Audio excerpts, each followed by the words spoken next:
Namaste everyone. You've tried everything from bombarding your child with tips and suggestions, you've scared your teenager with all the discipline, but something doesn't seem to work, is it?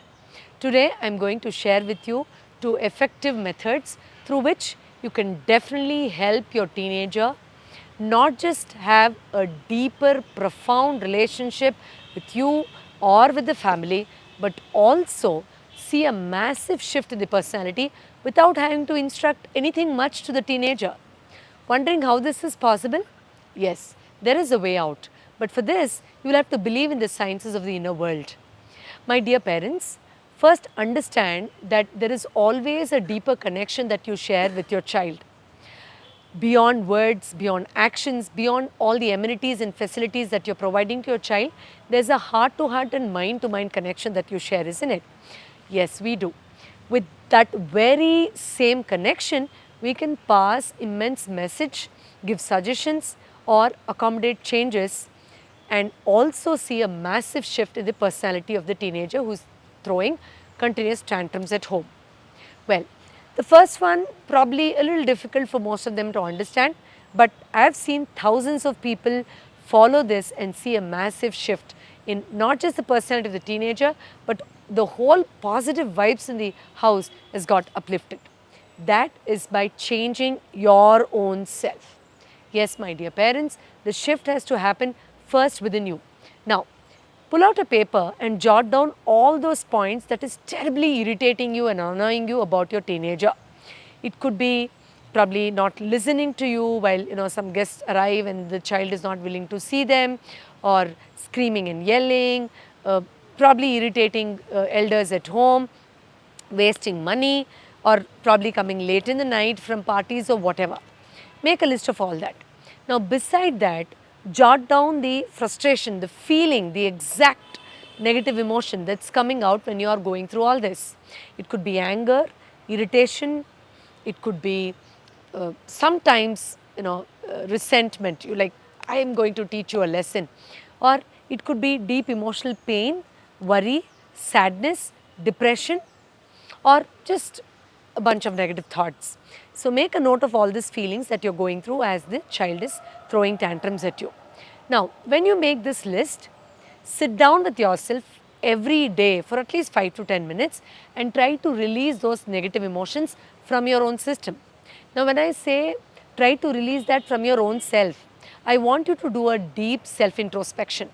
Go back to those moments when you felt frustrated, angry, or you had a lot of negative thoughts, depressed, sad, and try to correlate them with what is the similarity that you're going through now. That helplessness, that lack of support, that emotional pain.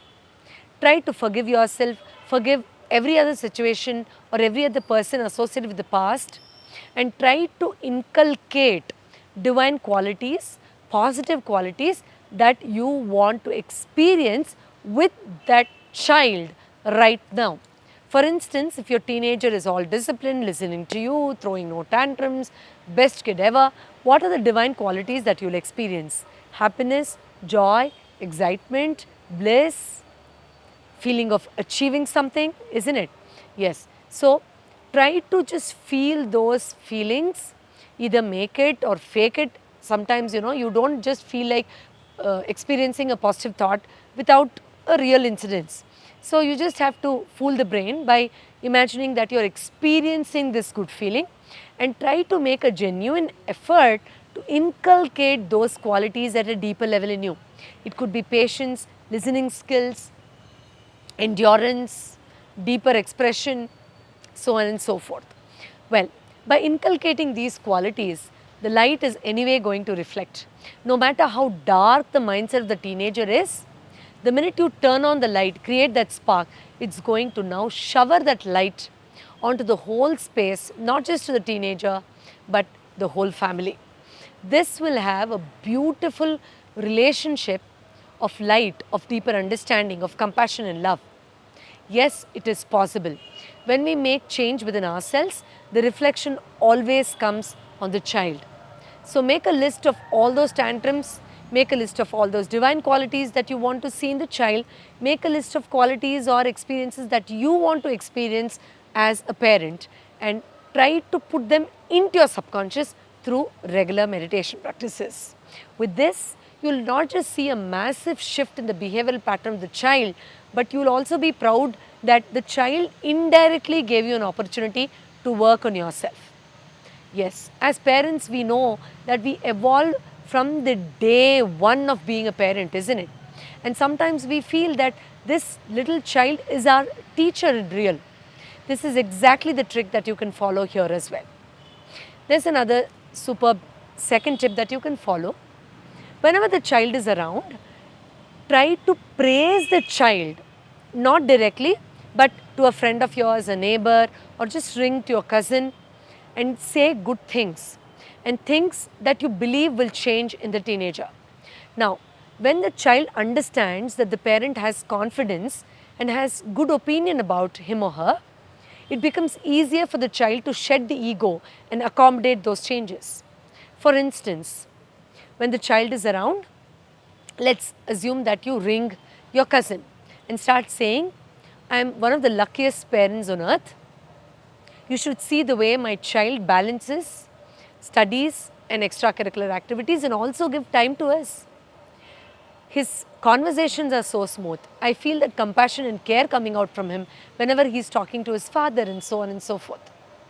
Now, when the child overhears it, make sure that you're not cooking up too many stories, that it doesn't sound realistic, but somewhere highlighting that real qualities that you've seen in real, but elaborate it. Make it so beautiful that the child wants to reproduce those qualities to make you happy. Trust me, my dear parents, every child wants that appreciation from parents, but sometimes as they cross this childhood border and jump into teenage, they bring in that ego, that shield, and they don't want to show that.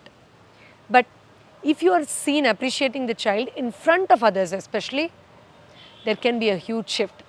But what happens in real is the other way around.